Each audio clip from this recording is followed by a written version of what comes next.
hechos de bola de cristal, sino de lo que tenemos, Claro, que de hemos los elementos que recogido están sobre la mesa. que hemos recogido en data recientemente, y tenemos una encuesta que la iniciamos apenas en mayo, 1 de mayo, con motivo del lanzamiento del mensaje del presidente Maduro, y decidimos alargarla hasta el 5 y tomamos algunas referencias que son importantes, entre ellas las primarias. Lo cierto del caso es que apenas un 31% de los venezolanos opositores participarían en primaria. Bueno, ahí tenemos las encuestas Yo que te nos mandé unas enviaste gráficas, sí. de Seca Consultores, las vamos a revisar de inmediato con 1051 electores, dice Eso es acá base, correcto. región norte costera de Venezuela, acá la Eso es tenemos. correcto. Fíjate, seguramente sí participarían en las ¿Usted primarias. participará? Usted participará en las elecciones primarias de la oposición. Seguramente sí, el 31%. El 31% de esa base, que son 1051 electores. Seguramente no, 54%. Y uno sabe, no contesta, que se ubica en un 15%. Ahí está la fecha de campo, fue una investigación de origen etnográfico, es decir, son bases de datos que viajan a través de correo, le llega a la persona en su ordenador, en su teléfono, y él inmediatamente responde. Fue una encuesta relativamente rápida, etnográficamente, como las que hace Seca. Entonces, bueno, esa es la realidad. Esa es la Ahora, masa opositora que está votando. en estos procesos, dentro de una elección primaria, también entendemos que no es toda la oposición, sino el grupo de la plataforma unitaria o los participantes allí, pues también hay quienes han anunciado sus candidaturas de forma independiente, como la Alianza del Lápiz con Antonio Carri, por mencionar un ejemplo. Y muchas personas pues también consideran que no sería secreto el tema de participar en una elección primaria su voto, o que podría haber otra lista de Tascón, pues ha sido también otras de las inquietudes, ¿no? Del electorado. Eso es lo que argumentan algunos sectores políticos de la oposición que no les gusta la tesis de que sea el Consejo Nacional Electoral quien vaya a tomar los votos en este proceso. Y entonces ese es el principal argumento para no querer al Consejo Nacional Electoral. Sin embargo, bueno, después vendrán las elecciones y van a tener que llevarse por el Consejo Nacional Electoral, porque eso es lo constitucional, digamos así. Ahora, yo creo, Rosa, que los analistas políticos están hablando mucho de la oposición, pero están hablando muy poco del sector oficial. Y el sector oficial también tiene sus problemas y muy graves.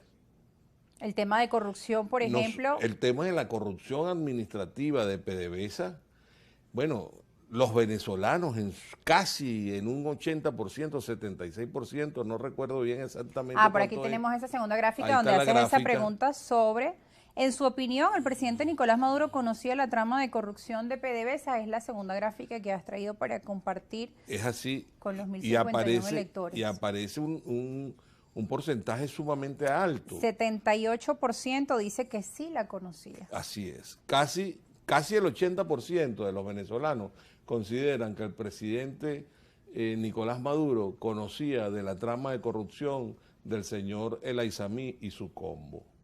Entonces, bajo esas condiciones, los venezolanos siguen escrutando al gobierno del presidente Nicolás Maduro, y además de esto hay que agregarle, bueno, un pésimo mensaje el día 1 de mayo, donde lo que anunció no fue mejoras salariales, sino bonificación del salario.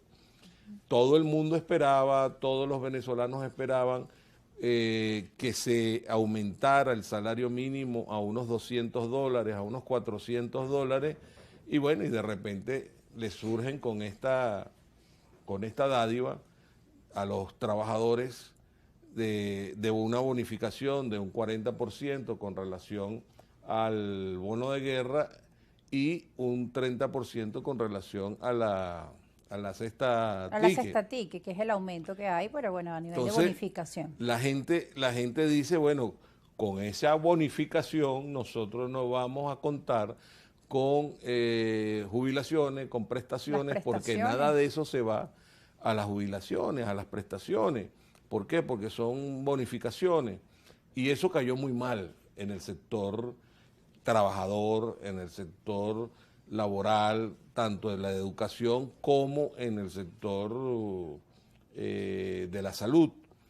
Y en el sector del oficialismo también cayó muy mal ese anuncio. Aunque desde el gobierno, incluso Maduro hizo una modificación de la noche a la mañana siguiente de unos $10 más. Unos $10 más. Con el bono de guerra económica. Sin embargo, bueno, todos saben que es insuficiente. Incluso el mismo gobierno aseguraba que reconoce que es poco, pero que se hizo un esfuerzo titánico, que no hay recursos para pagar a los empleados. Es lo que se argumenta desde el gobierno. Rosa, ¿qué dice la Constitución? La Constitución está muy de claro, Venezuela el artículo 91. establece en su artículo número 91 que el salario mínimo de los trabajadores debe ser tomado en cuenta con un equivalente a la cesta básica de los trabajadores, a la cesta básica alimentaria. Y la cesta está por básica, los $500.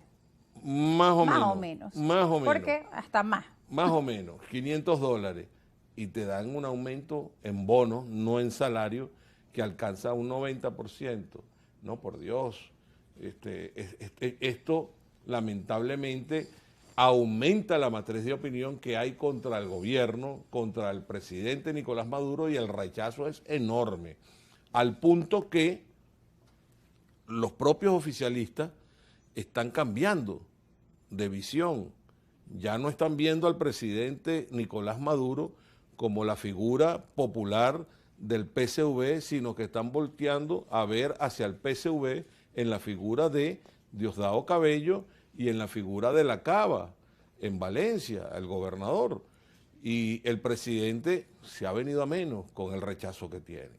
Primero, la cuestión del Aizamí y la trama de corrupción administrativa en PDVSA. Y segundo, el mal anuncio de la bonificación del salario.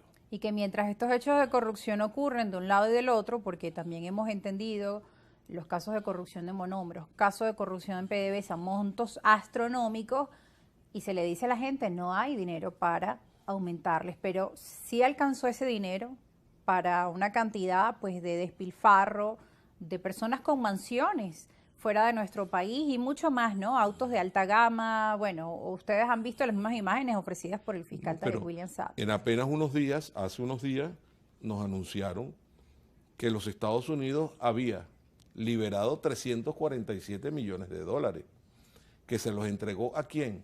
A la oposición.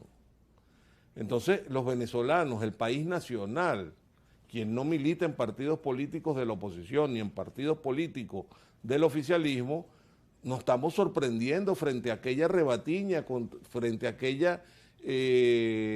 aquel robo a la nación y por un lado el robo y por el otro lado se entregan recursos que estaban represados.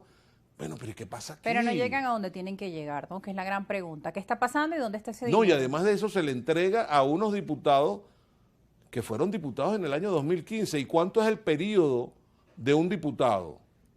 Del 2015 al 2023, ese periodo de esos señores está completamente terminado, fenecido, fallecido, y todavía siguen manejando recursos del país. Bueno, y además que esto vuelve a agravar el tema de las negociaciones entre Estados Unidos y Venezuela. Que no, pero es que hay razones para que los venezolanos estemos enardecidos frente a lo que está ocurriendo en el país. Esto es una rebatiña lo que hay en el país de recursos. Ahora, Víctor, ¿a quién corresponde dar las respuestas al país? ¿A quién le corresponde dar la cara? Porque mientras todo esto ocurre, los venezolanos están allí bajo situaciones de salario lamentables.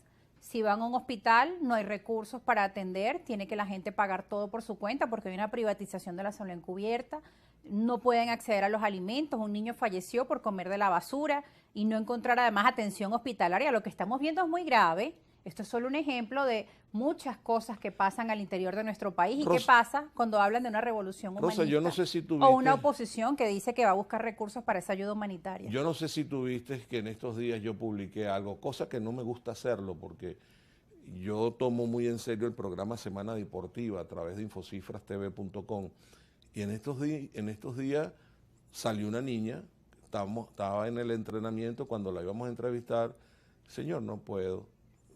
Me llamó la atención aquello, ¿qué le estará pasando?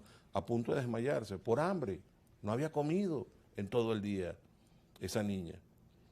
Ahora, tú me preguntas, ¿Y quién es el responsable de esto? Los venezolanos. Los venezolanos. ¿Por qué? Porque en la Asamblea Nacional, que es donde debería haber un sistema de contrapeso para frenar al Ejecutivo, hay 257 parlamentarios del oficialismo contra 20 de la oposición. ¿Y por qué? Porque estos señores que ahora van a primaria, porque estos señores que están llamando a votación, se abstuvieron en el proceso pasado y le entregaron la Asamblea Nacional al oficialismo. El llamado a controlar al Ejecutivo es la Asamblea Nacional, los diputados opositores.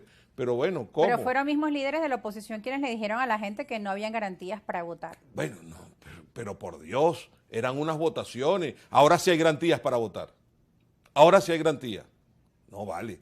Es que vienen de error tras error, tras error, tras error. Y eso lo ve el país nacional y eso lo castiga el país nacional. ¿Le haría mejor a los políticos reconocer públicamente sus errores para que al menos la población pueda entender ese cambio o ese giro en las decisiones? Por supuesto. ¿Por qué crees tú que en las mismas encuestas, a pesar de lo precario, que apenas un 31% de los electores opositores dicen que van a participar en las primarias, ¿por qué crees tú que adelante está María Corina Machado? Bueno, y esa es una de las encuestas que vamos a ver al regreso de la pausa porque tenemos que cumplir con un compromiso comercial y ustedes que están allí